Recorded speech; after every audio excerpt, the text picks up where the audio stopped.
Fala galera, tudo bem? Rui aqui. Vamos continuar o nosso estudo de história antiga. A gente viu a Guerra dos Persas e a Guerra do Peloponeso, né? Que são dois eventos que são narrados pelos dois maiores historiadores gregos, né? Que são Heródoto e Tucídides, que vocês estão vendo aí, né? Nessa escultura. Eu não sei qual que é qual, mas então agora é um momento legal para a gente analisar esses dois. Analisar agora eles, né, os pensadores, não olhar para os eventos, mas olhar para a maneira como eles escreviam história, a maneira como eles pensavam, né?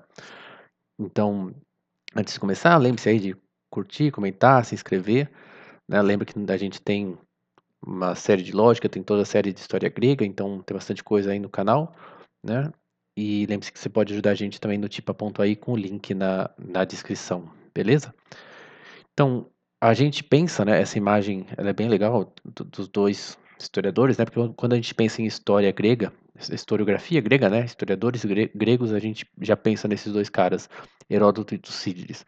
Mas antes deles, houve certos precursores, né, sobretudo antes de Heródoto, que é um pouquinho mais velho que Tucídides, que eram chamados logógrafos. Então eles escreviam em prosa, né, ao contrário dos poetas, né, eram pessoas que escreviam prosa, e eles escreviam genealogias, tipo dos reis, das famílias reais, a história das fundações de cidades, relatos de viagem e mitografias. Então era o mais próximo que tinha de uma história, né. Aí tem o nome de alguns deles aqui, mas eles não são tão importantes. Então o autor fala assim: comparados aos nossos historiadores sobreviventes das guerras Pérsia e do Peloponeso, porque a gente não tem muita coisa desses outros logógrafos que vieram antes, né? Então, comparados com Heródoto e Tucídides, esses primeiros logógrafos podem muito bem ter parecido apenas como cortadores de lenha e carregadores de água diante dos verdadeiros construtores de templos, né? Então, Heródoto e Tucídides como construtores de um templo mesmo, né? E esses caras só como auxiliares, assim. De fato, com Heródoto e Tucídides, a história como arte nasceu. Ou melhor, nasceu duas vezes em perfeição romântica e clássica. Heródoto mais romântico e Tucídides mais clássico, por assim dizer, né? Então, e a gente vai ver mais sobre isso daqui a pouco. E a sua supremacia como artistas literários pode ser atribuída à sobrevivência triunfante de suas obras. Então, triunfou, a gente ainda tem elas porque elas eram muito boas também. Os legados de seus predecessores arcaicos não podiam competir em popularidade, nem se comparar em qualidade memorável com obras concebidas em grande escala e realizadas com a felicidade exibida por esses artistas supremos. No entanto, a originalidade indubitável de Heródoto e Tucídides é exagerada para nós pela desaparição dos logógrafos, e duas suspeitas persistem: que a ciência histórica sofreu com o naufrágio desses pioneiros e que seus sucessores lhe devem uma dívida maior do que podemos agora verificar. Então tem sempre um pouco de dúvida e de mistério, né? Já que a gente não sabe exatamente, a gente não tem muita coisa deles, né? Então, o que o autor vai falar agora é do tempo e do espaço como pré-requisitos da história, né? Então, de você conhecer o tempo e o espaço, né? Então, para isso foi importante o surgimento na verdade, da geografia, eu escrevi errado, não sei porque apareceu geometria, e da cronologia. Então, primeiro ele fala da geografia e também da necessidade de uma unidade, né, de você ter uma unidade no território, digamos assim. Então, eles não tinham ele fala assim, somente o Estado tem uma história. O paradoxo hegeliano, corretamente interpretado, é eternamente verdadeiro e sugestivo, porque o Hegel achava que o Estado era tipo uma encarnação de Deus na história, né? Tem toda uma filosofia dele. Ele fala assim, se interpretado corretamente, né? Então, quer dizer, ele não é um hegeliano sem restrições, né? Mas ele fala que você tem que ter, a história tem que ser história de alguma coisa. Daí essa coisa tem que ter uma unidade. Por exemplo, se você pensar sei lá, qual que é a história do Brasil e da China. Você fala, tá, tem coisa acontecendo no Brasil, tem coisa acontecendo na China, né? E, tipo, mas elas não batem assim, né? Vão ter momentos, claro, de encontro, mas em geral, tipo, se acontece alguma coisa no Brasil, pode ser que não esteja acontecendo nada de importante na China, né? Pode ter um momento de extrema mudança social, política em um lugar, né? E no outro tá, tipo, tudo seguindo normal, né? Entre aspas. Então, até que ponto tem uma história, né? Se você pega duas coisas diferentes, não dá, né? Então seria um pouco isso. Ele fala a forma monádica da civilização grega, a multiplicidade de centros da vida helênica, a dispersão dos assentamentos gregos para o leste, oeste, norte e sul, A autossuficiência de cada cidade-estado independente, ao mesmo tempo a força e fraqueza do helenismo, fizeram da história da Grécia, ainda fazem, o desespero dos homens de letras, porque é essa coisa, né, que pode estar acontecendo algo em um lugar e não está acontecendo em outro, né, então, tipo, são histórias meio que paralelas, assim, né. Mas dentro do âmbito da história e da cultura gregas, desde a chegada dos aqueus até a invasão de Xerxes, não havia soberano político que pudesse reivindicar uma jurisdição universal, ou sequer provincial. Então não tinha essa unidade, né? Aí ele fala que a unidade da religião, da língua, né? Até mesmo nas costas do ponto, mas ainda assim não se enxergava a floresta por causa das árvores, e ninguém concebia a possibilidade de uma história helênica comum, tampouco se sentava para escrevê-la, né?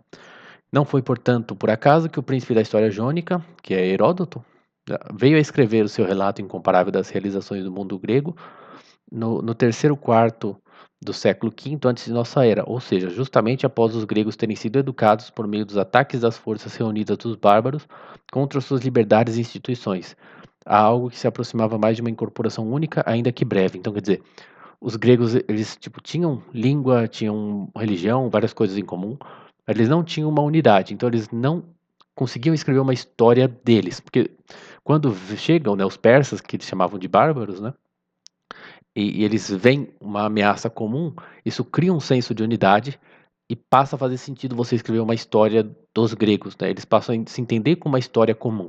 Então é isso que ele está querendo dizer.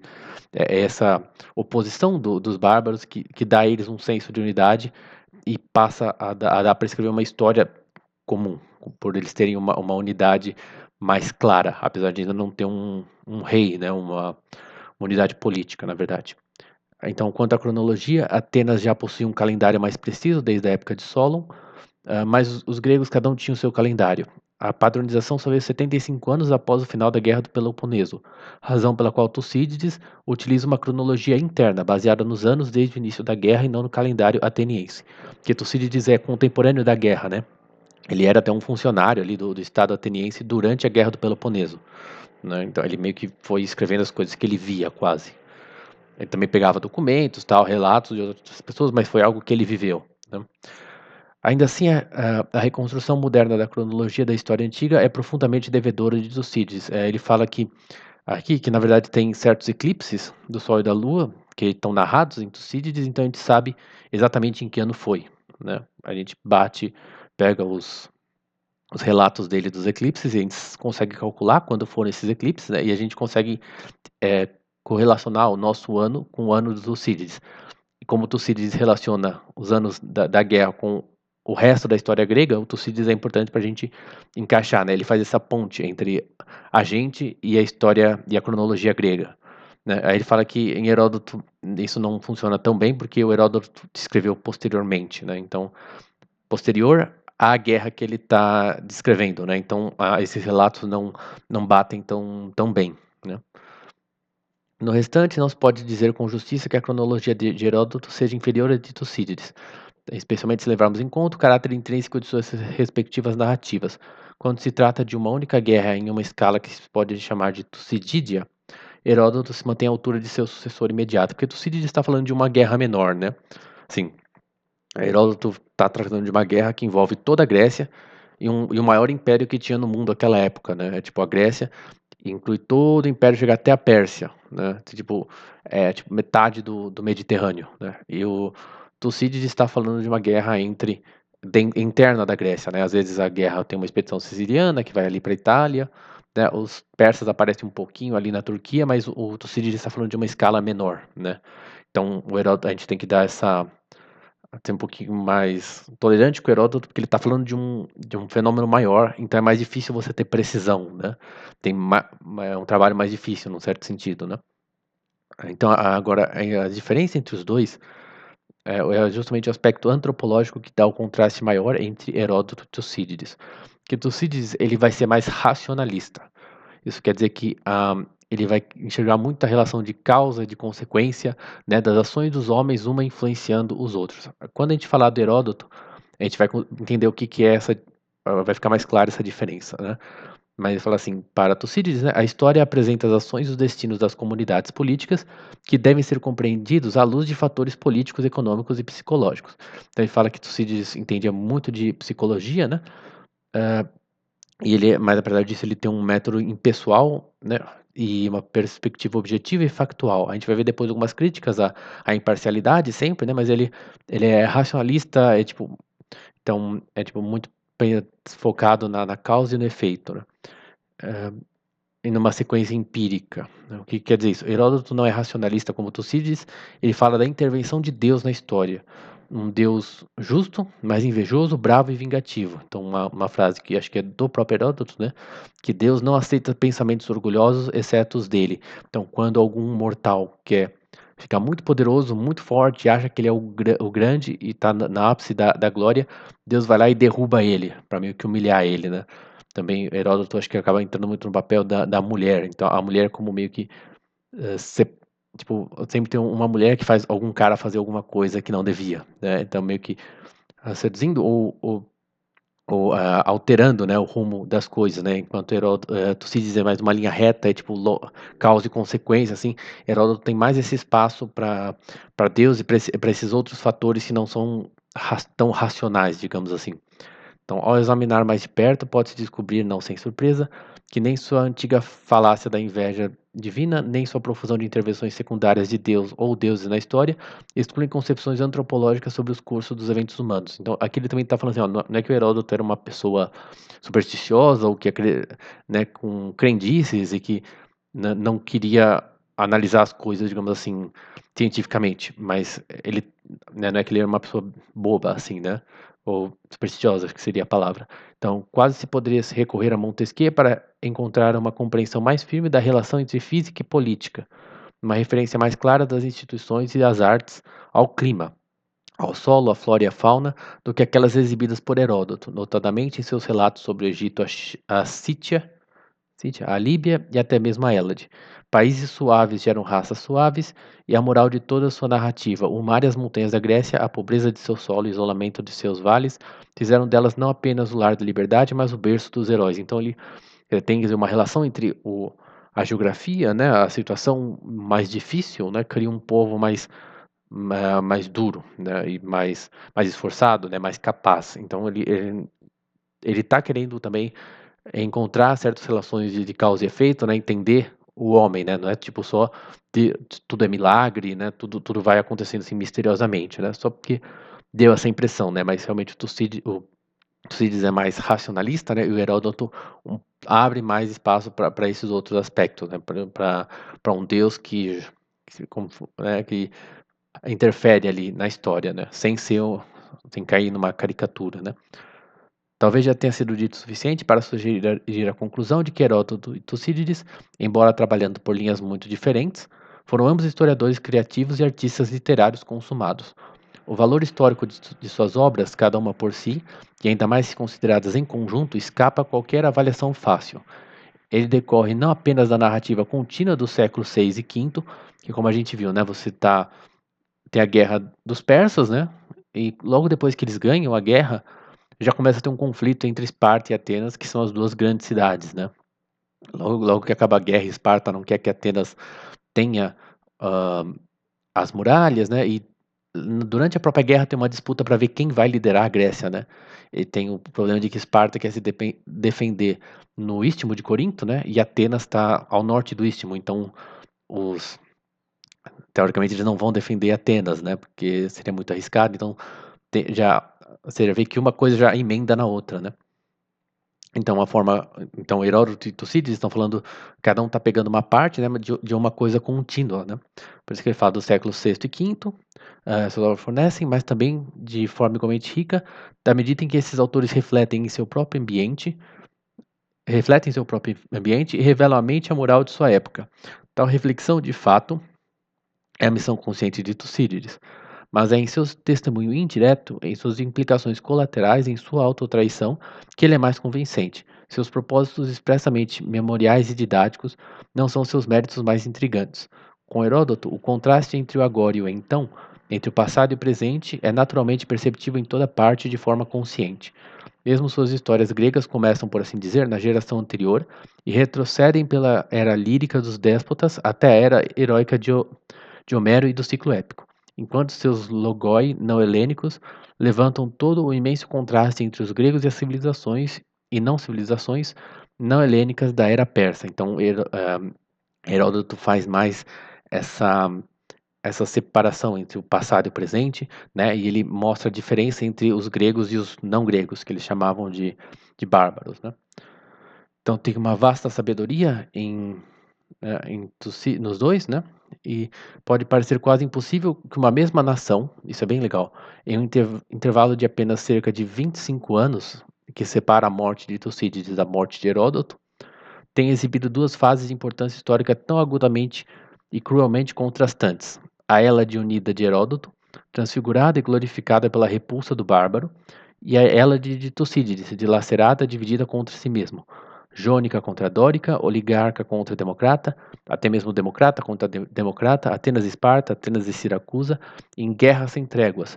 A outrora traidora Tebas, como Sertius Gaudens, deveria ter visto o que era isso, destinada a desfrutar uma breve hegemonia antes que os bárbaros absolutos do norte e do oeste pusessem fim para sempre à política paroquial das cidades-estado gregas, mas não de fato ao admirável e humano florescimento artístico e literário da era de Péricles.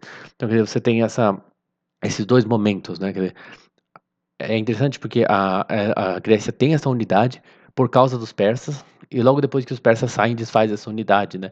Então você vê, tipo, a Grécia chegando, tipo, o máximo que ela conseguia de unidade por causa da oposição, né, da emergência dos persas, né, e tipo, logo depois ela volta para essa, né, para essa separação, né, então é bem isso, os dois, eles mostram, tipo, dois aspectos, as duas faces da moeda dos gregos, ao mesmo tempo, a unidade que eles tinham, poderiam ter, e as diferenças internas, né, então é bem legal isso. Nesse contexto, Heródoto e Tucídides são mutuamente indispensáveis e complementares. Um apresenta a era ainda banhada pela luz da grande libertação, expressão concreta da unidade da Hélade, como candor implacável, dualismo fundamental. Então, de fato, Heródoto e Tucídides, embora contemporâneos, embora talvez pessoalmente conhecidos, são em espírito e no domínio das letras, mundos à parte. Tucídides exibindo a trágica autodestruição da principal cidade-estado, sua Atenas natal, cujo recente apogeu e serviço patriótico tornaram possível a vida, as viagens e a realização de Heródoto, filho dório de uma Jônia suspeita, porém ensolarada, sujeita, porém ensolarada. Quer dizer, porque o Heródoto, então, ele vai buscando, né, as informações, ah, os livros, né, os relatos, por causa também do Estado ateniense, né? Que os gregos dominavam, os atenienses dominavam grande parte da Jônia, né? Tanto que ele fala uma Jônia sujeita, porém ensolarada. Mas esse império que mantinha uma estabilidade e tinha muitas rotas de comércio foi o que permitiu a ele também juntar, né, essas informações, né? Heródoto, cuja obra sem precedentes foi a mais nobre homenagem já depositada aos pés de Atena, coroada de violetas. Então, bem um pouco poético, né? Mas contudo, é curioso notar que Tucídides, que quase antecipa a investigação de Aristóteles sobre a polis, aparentemente compartilhada desse filósofo na possibilidade permanente da cidade-estado, falha em extrair da história, apesar de sua tendência didática, sua principal lição, a relatividade, a instabilidade e a impermanência de todas as instituições humanas. Então, também porque o Heródoto, quando ele fala aqui, né, vai entender isso. O Heródoto vai entender que as coisas mudam, que as coisas do mundo são permanentes, ah, não são permanentes, né? E o Tucídides depois o Aristóteles, né, vão ter essa ideia de que a polis é o natural do homem. Também que eu sei que para Aristóteles o natural não significa que é o melhor para o homem, né? Não significa que isso vai estar sempre ali, né? Mas o Tucídides parece que ele não capta, né, segundo o autor, né, essa mudança, né, essa ideia. Ele acha que a polis vai estar sempre lá, né? Então é isso, galera. Muito obrigado. Como eu já avisei, a partir de agora essa série de história grega vai sair bissemanalmente, né? Mas eu vou botar alguns vídeos ali no meio termo, né? Só porque assim fica mais fácil para mim, né? Eu sei que a gente já está quase chegando no final da história grega, né? Já acabou a Guerra do Peloponeso, agora é só um tempinho até chegar a Era Helenística e acabando. A Era Helenística já é a última era, né? Depois tem a conquista romana e a gente entra na história de Roma. Mas eu sei que está acabando, mas agora vai ser de 2 semanas. Se você estiver vendo muito no futuro, né, não vai fazer diferença, mas é isso. Lembre-se de curtir, comentar, compartilhar, se inscrever. Pense bem em ajudar a gente aí no Tipa.ai, é fácil e qualquer valor já ajuda o canal. Muito obrigado, até a próxima.